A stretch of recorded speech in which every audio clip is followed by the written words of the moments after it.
지금 당장 월 1,000만 원 이상을 벌지만 언제 망할지 모르는 아이템과 대박은 아니지만 5년 이상 꾸준히 돈을 벌 수 있는 아이템. 여러분이라면 어떤 선택을 하실 건가요? 바짝 벌고 나서 다른 걸 하면 되지 라고 생각하실 수도 있지만 오프라인 창업은 초기 투자 비용과 리스크가 크기 때문에 그게 생각보다 간단하지 않을 수 있어요. 게다가 지금 창업시장은 정말 녹록지 않죠.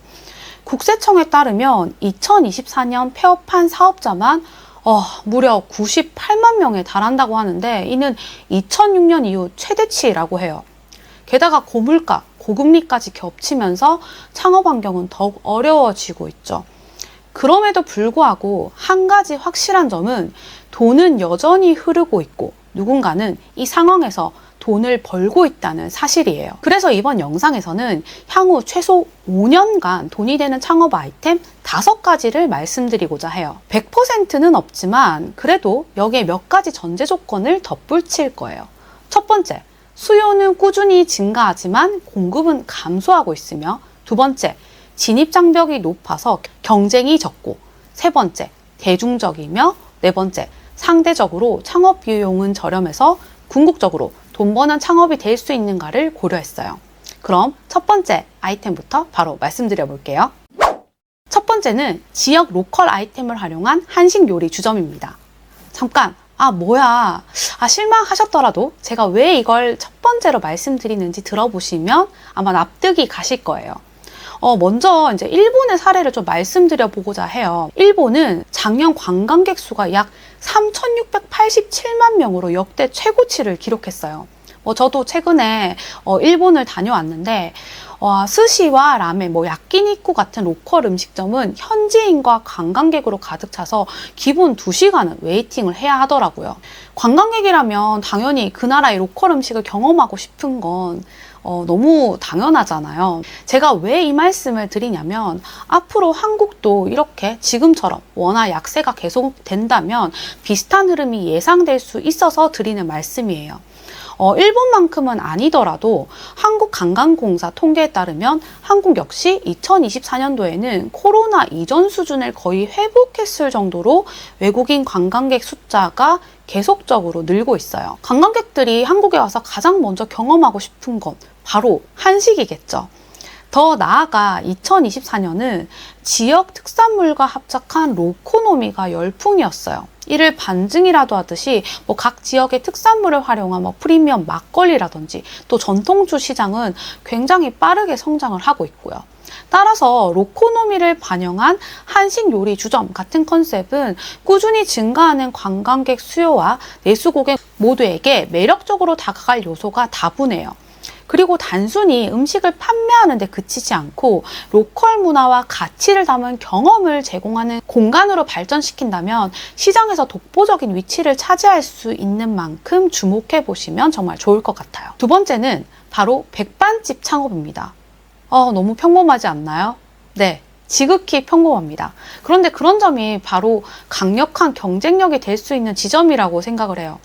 돈 버는 창업 아이템을 생각을 하면 사실 대다수는 하프를 떠올리실 것 같은데요. 기발하고 독특해야 이제 돈을 벌 수 있다고 생각을 하는 고정관념이 있는 거죠. 그런데 이런 아이템은 반짝 관심은 받을 수 있어도 결국 대중성에서 밀릴 수밖에 없어요. 여러분들이 핫플이야 하고 갔지만 한 번 가고 안 가는 곳이 수두룩한 것처럼 말이에요. 그렇기 때문에 오히려 무난한 백반집이 저렴하게 창업하고 또 오래 살아남을 수 있는 아이템이에요. 특히나 이제 코로나를 지나면서 백반집들이 문을 많이 닫았어요. 백반집 자체가 또 손이 많이 가기도 하고 또 순이익이 조금 딸리는 부분이 있어서 사람들이 쉽게 도전하지 않는 부분인데 거기에 기존 수요마저 줄어들었으니까 경쟁 자체는 확 낮아진 거죠. 제가 얼마 전에 한 영상에서 30대 사장님이 1,000만 원을 주고 백반집을 인수를 해서 돈을 엄청 잘 벌고 계시는 그런 영상을 봤어요. 매일 국과 반찬이 바뀌고 또 든든하게 한 끼를 먹을 수 있다 보니까 가성비도 좋아서 단골이 정말 많으시더라고요. 게다가 주변에 공공기관, 회사, 사무실에서도 여기서 밥을 해결을 하다 보니까 고정 매출도 상당해서 안정적으로 운영을 할 수가 있었던 거죠. 아무리 어려워도 우리 밥은 사 먹잖아요. 게다가 트렌디한 메뉴가 인기더라도 한국인은 밥심으로 산다는 말처럼 백반집은 대중성에서 절대 밀리지 않는 강점이 있어요. 여기에 좀 더 사업성을 확대를 하자면 배달과 포장 판매로 수익성을 높일 수도 있고, 심지어 잘만 하면 HMR, 홈 밀 리플레이스먼트라고 하는 가정 간편식 시장에서도 확장이 가능하죠. 특히 이 가정 간편식 시장은 매년 시장 규모가 20에서 30%로 성장을 하고 있는 만큼 충분히 사업성을 가지고 진행을 해볼 수도 있는 거예요. 그렇게 되면 장사에서 사업으로 파일을 키울 수도 있는 거고요. 세 번째는 변곡점을 맞은 공간 대여 창업입니다. 에어비앤비 합법화 정책이 나오면서 기존의 오피스텔 기반 공간 대여업은 불법으로 간주하겠다고 하죠. 하지만 저는 이 변화가 제대로 된 시스템을 갖추고 또 자격을 갖춘 사업자들에게는 오히려 기회가 될 수 있겠다라고 생각을 해요. 경쟁자가 그만큼 사라지게 되는 거니까요. 에어비앤비의 정책 변화로 이것도 뭐 꿈물 아니야 라고 생각을 하실 수도 있는데, 여러분 작년에 우후죽순 생겼던 무인 스터디 카페 한번 생각을 해보세요. 진입장벽이 너무 낮다 보니까 이제 경쟁 과열로 무너졌죠. 따라서 진입장벽이 높아지고 까다로워진다는 것은 준비된 사람들에게는 안정적인 수익을 보장할 확률이 높아진다라는 것을 의미해요. 게다가 이제 관광객이 꾸준히 증가하고 있는 만큼 수요도 앞으로 지속적으로 늘어날 거고요. 공유 스튜디오, 공유 사무실, 파티룸과 같은 어떤 특화된 공간에 대한 수요도 지속적으로 증가를 하고 있어서 이러한 흐름에 맞춰서 다양한 용도로 좀 가성비 있게 활용될 수 있도록 공간을 계획을 한다면 여러 고객층을 확보할 수 있는 상품을 충분히 만들 수도 있겠죠. 무엇보다 고정 인건비에 대한 부담도 적고 초기 비용도 상대적으로 저렴하다는 장점이 있어요. 그렇다고 해서 무턱대고 진입하는 건 금물입니다. 정책 변화는 준비된 사람들만 살아남을 수 있는 시스템을 만들어 갈 거고, 이제 그 안에서 차별화된 전략과 마케팅 역량이 점점 더 중요해질 거예요. 그래서 결론적으로는 가격과 시스템을 철저히 갖추고 들어간 사업자만이 공간 대여 창업에서 안정적인 수익을 창출할 수 있는 선택지가 될 거라 생각해요. 네 번째는 1인 샤브샤브, 스키야키 같은 1인 식당 창업입니다. 통계청 자료를 보시면 이제 인구 증가율은 뭐 모두가 알다시피 감소를 하고 있지만 1인 가구 수의 폭발적인 증가로 2041년까지 가구 수가 늘 거라고 해요. 즉 앞으로 16년간은 가구 수가 계속 증가한다는 이야기예요. 16년 뒤를 바라보고 지금 창업을 할 수는 없는 노릇이잖아요. 그렇기 때문에 당분간은 1인 가구에 맞춘 소비가 늘 수밖에 없어요. 거기에 헬시푸드, 건강식에 대한 관심도 꾸준히 늘어나고 있고요. 해당 메뉴가 저칼로리로 건강을 챙길 수 있다는 점에서도 현재 트렌드와 부합을 한다고 생각을 해요. 특히 또 1인 샤브샤브나 스키야키 식당은 개인의 취향에 맞게 좀 다양한 토핑을 또 제공을 할 수 있다는 점과 혼밥하기 편하다는 점에서도 향후 트렌드에 맞게 꾸준히 성장할 가능성이 높아요. 마지막 5번째는 컨텐츠 생산자입니다. 창업 아이템 이야기를 하다가 갑자기 주제에 안 맞는데 하실 수 있지만 그렇지 않습니다. 사실 저는 이게 제일 중요하다고 생각해요. 자영업과 콘텐츠 생산자가 결합을 한다면 가장 강력한 무기가 될 거거든요. 예를 들어서 한식 주점을 운영을 하면서 음식 관련 콘텐츠를 제작을 하면 거기에서 트래픽이 나오죠.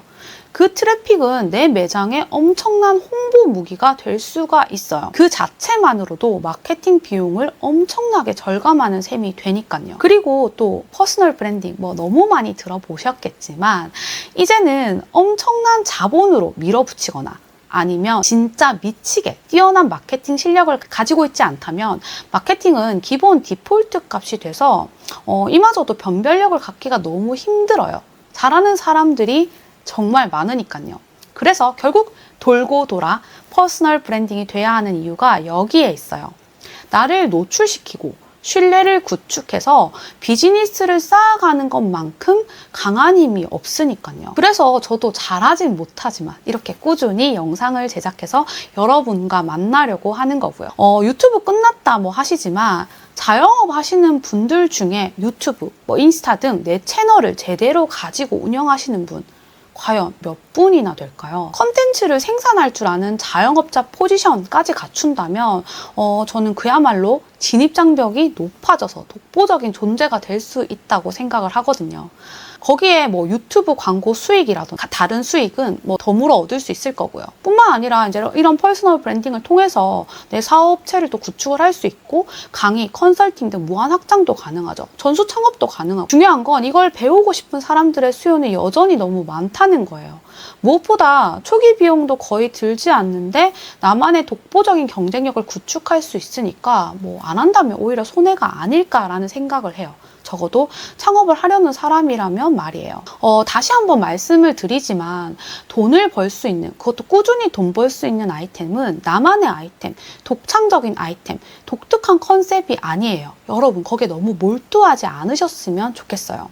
없는 걸 만들고 안 되는 걸 되게 하려고 하는 건 미친 고수의 영역이자 사실상 너무 힘든 일이거든요. 대중적인 게 가장 강력하다라는 거를 좀 기억을 해주시면 좋을 것 같아요. 그리고 번외로 얼마 전에 제가 4주간 온라인 마케팅 줌 수업을 했었는데 실제로 해당 수업을 함께 하셨던 분들의 만족도가 너무 좋았어요.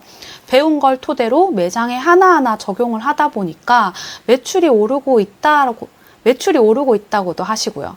그래서 제가 다음 영상에서는 2025년도에는 어떻게 돈을 벌어야 되는지에 대한 전략에 대해서도 한번 소개를 해보려고 합니다. 마케팅과 관련한 부분이니까 아마 재미도 있고 또 도움도 꽤 되실 거예요.